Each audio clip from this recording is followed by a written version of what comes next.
There's a story about a man who once tried to hold onto water with his hands. He cupped his palms tight, desperate not to lose a single drop, but the harder he squeezed, the faster it slipped away.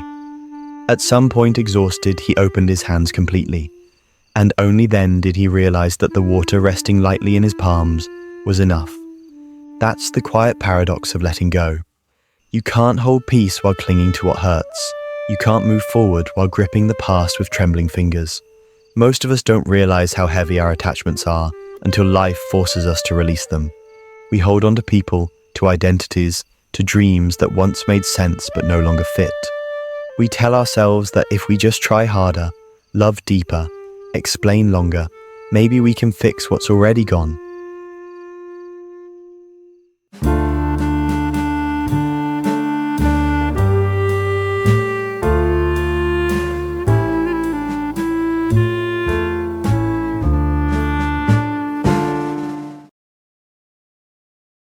The truth is that letting go isn't failure. It's psychological evolution. Our brains are wired to resist loss.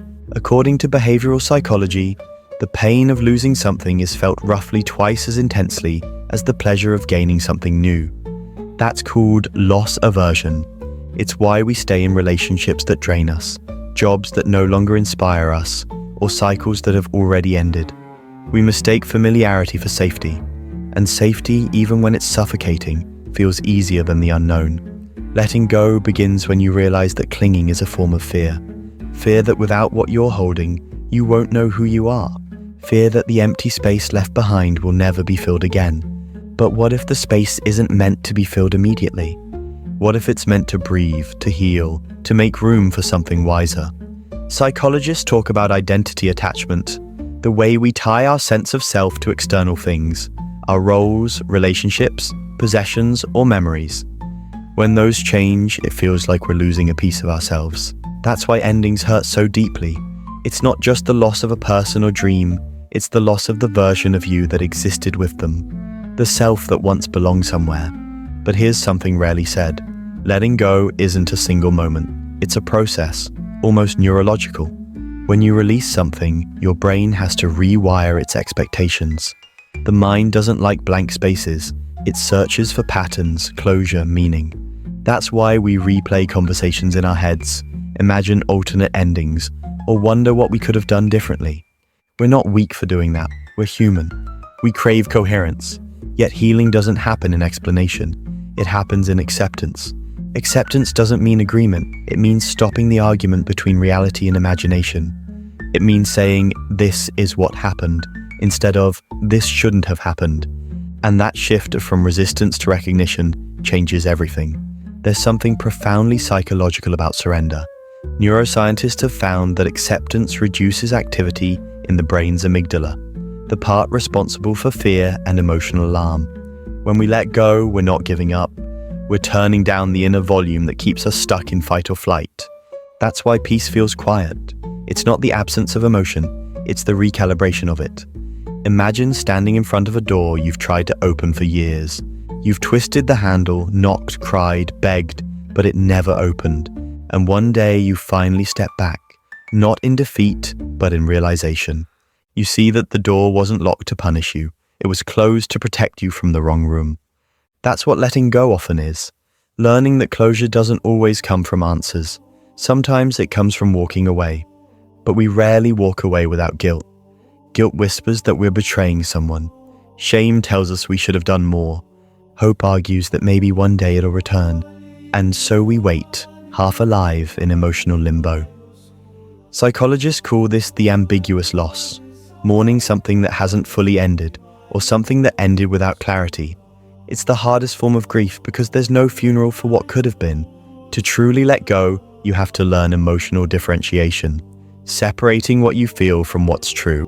You can miss someone and still know they're not meant for you. You can grieve a past version of yourself while embracing the one you're becoming. You can love a memory without resurrecting it. That's emotional maturity, holding contradiction without collapsing under it. So many people think letting go means losing compassion. It doesn't. It means loving from a distance that protects your peace. It means saying, "I wish you well," without needing to walk the same path anymore. Compassion without attachment? That's not coldness, that's clarity, and clarity feels strange at first because it's calm. We're addicted to emotional noise. We confuse chaos with connection. So when calm finally arrives, we mistake it for emptiness. But peace is not the absence of emotion. It's the absence of reaction. It's the point where you no longer need to prove, justify, or chase. You'll know you're beginning to let go when you stop rehearsing old scenes. When your energy shifts from trying to fix the past to understanding it. When your curiosity turns from "why did this happen?" to "what can I learn from this?" That's when wisdom begins, in the space between what was and what's next. There's a subtle truth buried in psychology. The mind heals through narrative. When we retell our pain with new meaning, we reclaim authorship. We stop being the victim of the story and become the narrator who understands its lesson. That's why journaling or talking helps. It rewrites memory from a survival lens to a learning one. In one study, people who wrote about emotional experiences for just 15 minutes a day showed increased well-being and decreased anxiety within weeks. Not because writing erased the pain, but because it organized it. That's what letting go really is. Emotional organization. Taking the chaos of memory and turning it into understanding. Still, there's another layer, the physical body. We store emotional tension in muscles, posture, breath. That's why some people cry during yoga or after a long walk. The body remembers before the mind does. Letting go then isn't just mental, it's somatic. It's unclenching the jaw, softening the shoulders, exhaling what you've been holding too long. The psychology of letting go is also the psychology of trust, because to release something, you must trust that life continues beyond it, that the unknown isn't punishment, it's potential. We forget this because loss distorts perspective. When something leaves, we imagine only emptiness ahead. But time reveals that every ending quietly plants the seed of beginning. Think about every heartbreak, every failed dream, every closed door that once broke you. You didn't know then that it was guiding you elsewhere. You only saw the collapse, not the clearing it created. Letting go doesn't erase the past, it gives it purpose. Our attachment to control is another obstacle. We believe we can manage outcomes. If we say the right thing, try hard enough, we can shape the future. But control is often an illusion built on fear. True strength lies not in forcing things to stay, but in trusting that what's meant to remain will remain without pressure. That's what spiritual psychology calls non-attachment, engaging deeply, but without the need to possess. There's beauty in impermanence if you look closely. A sunset doesn't apologize for ending. A flower doesn't mourn when it wilts. We too can learn to honor moments for what they were, instead of resenting them for not lasting longer. Every season has its time, and so do people, memories, and phases of you. Sometimes the hardest person to let go of isn't someone else. It's the version of you that you outgrew. The one who tolerated too much or believed too little. The one who thought love had to be earned. Growth often looks like betrayal to your old self, but that's what evolution feels like, uncomfortable honesty. Letting go isn't about forgetting. It's about remembering differently. It's about looking back without wishing to return. It's realizing that the story still exists, but it no longer defines you. And when you reach that point, when your memories become soft rather than sharp, you know you've turned pain into wisdom. Sometimes you'll think you've let go, until a song, a scent, a random day brings it all back. That doesn't mean you failed. Healing isn't linear, it's cyclical. Each time the memory returns, it comes back a little lighter, a little less painful, until one day it's just a story, not a wound. That's the quiet miracle of human resilience. And maybe that's the essence of life itself, learning to hold and release in rhythm, to give deeply, to love fully, to mourn honestly. And then when the time comes, to open your hands again. Because letting go doesn't end the story. It simply turns the page. You can't force yourself to forget, but you can choose how to remember. You can choose to see endings not as losses, but as transitions, the bridge between who you were and who you're becoming. When you stop asking, why did it go, and start asking, what did it teach me, the entire landscape of your past transforms. And maybe that's the secret no one tells you. The act of letting go is never really about the other person, the job, the city, the moment. It's about reclaiming your freedom from the illusion that you needed them to be whole. You've always been whole. You just forgot for a while. There comes a point where you stop trying to go back and instead begin to walk forward, even if your legs are trembling. You stop asking if you did something wrong and start realizing that not everything broken was yours to fix.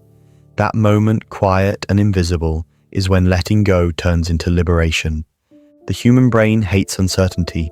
It wants closure, wants answers, wants clean endings. But life is full of commas, not periods. We carry half-finished stories inside us, sentences that will never end the way we imagined. And yet, in that unfinishedness, we find the space to grow. Because when something leaves your life, it doesn't just take something from you. It also frees space for something you haven't yet met. One of the hardest lessons psychology teaches us is that closure is not something others give you. It's something you decide to create within yourself. Waiting for an apology that never comes or a message that stays unsent ties your peace to someone else's awareness. Letting go means releasing that expectation. It means saying, even without your words, I choose to heal.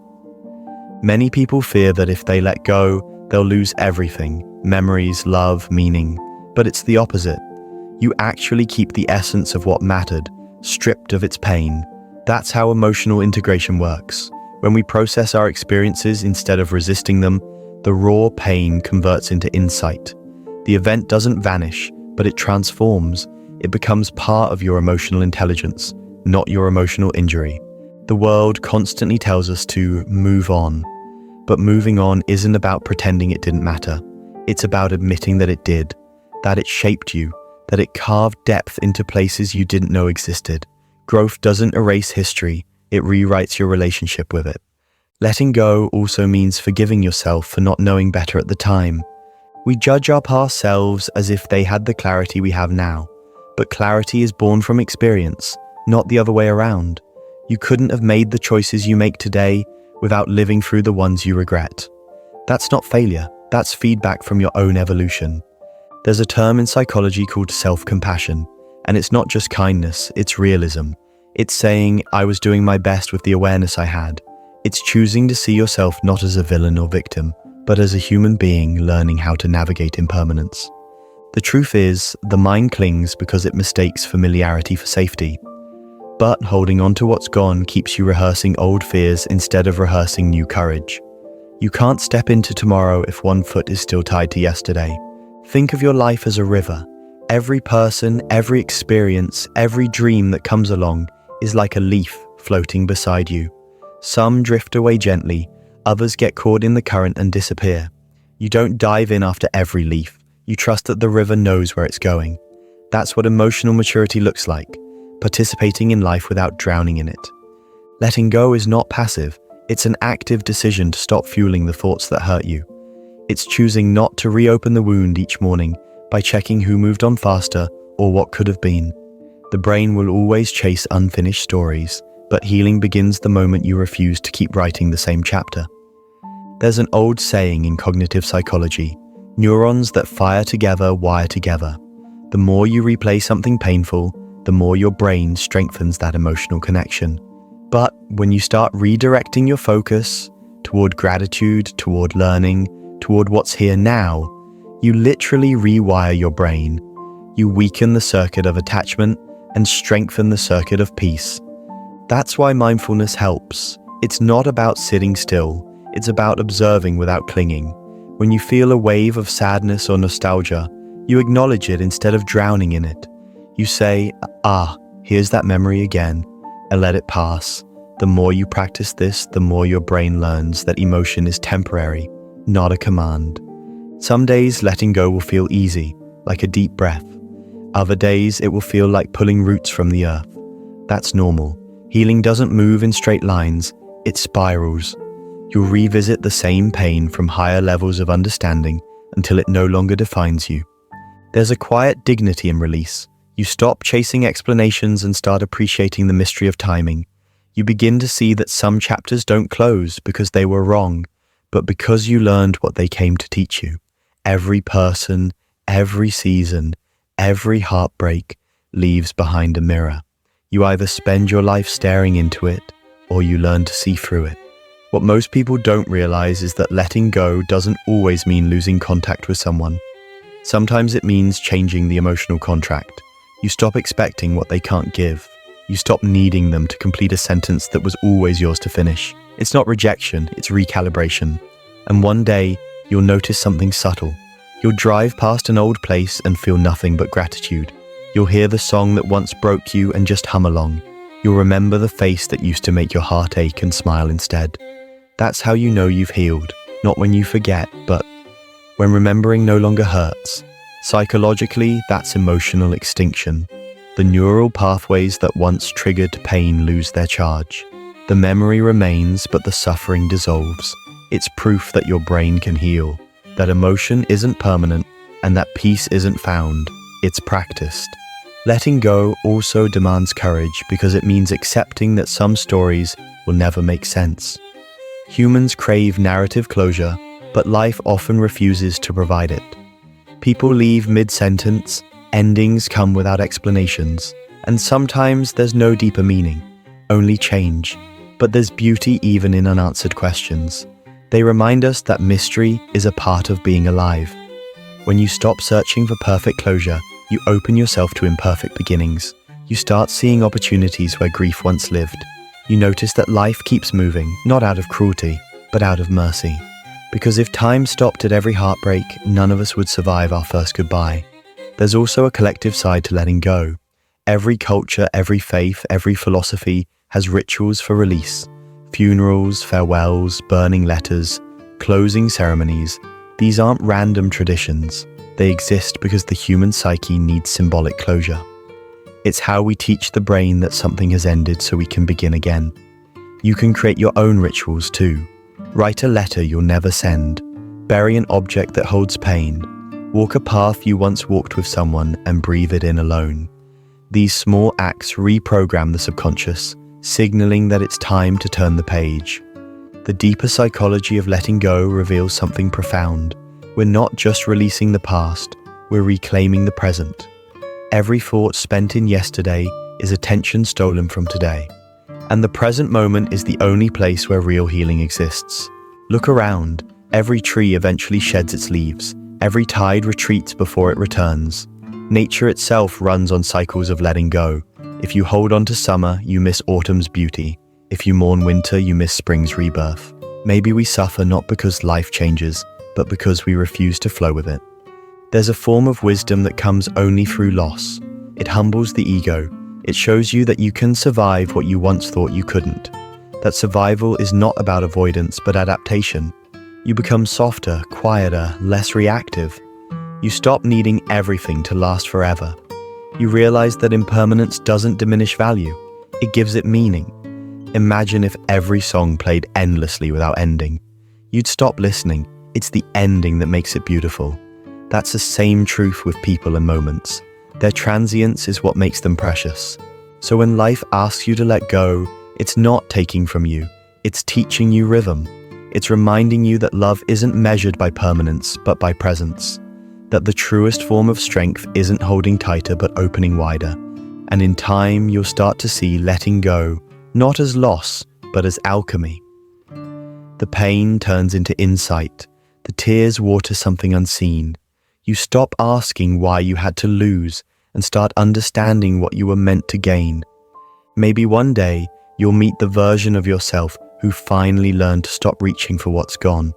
You'll look in the mirror and see someone lighter, someone freer, someone at peace with the flow of things. That person isn't perfect, but they're real. They've stopped performing healing and started living it. Because letting go isn't a finish line, it's a daily practice. Every morning you wake up and choose not to carry what's too heavy. Every evening you set down what no longer fits. It's an ongoing conversation between you and the moment. Do I still need this? And as you keep choosing peace, your heart learns the art of release. You'll stop fearing endings because you'll understand they're just transformations in disguise. You'll stop demanding closure because you'll realize the story never truly ends. It just changes form. The psychology of letting go is the psychology of freedom. When you let go of what you can't control, you return to what you can. Your perception, your presence, your purpose. You begin to see that every goodbye carries a hidden blessing, every ending a subtle invitation to start again. So if you're standing in the space between what was and what's next, take a breath. You don't need to rush healing. You don't need to have it all figured out. Just trust the release. Trust that what's leaving is making room for what's meant to arrive. And one day, when you least expect it, you'll wake up and realize you're not holding on anymore. You'll just be living, and it will feel like sunlight finally reaching a room that's been dark for far too long. Because that's what letting go really is. Not the end of love, but the beginning of peace.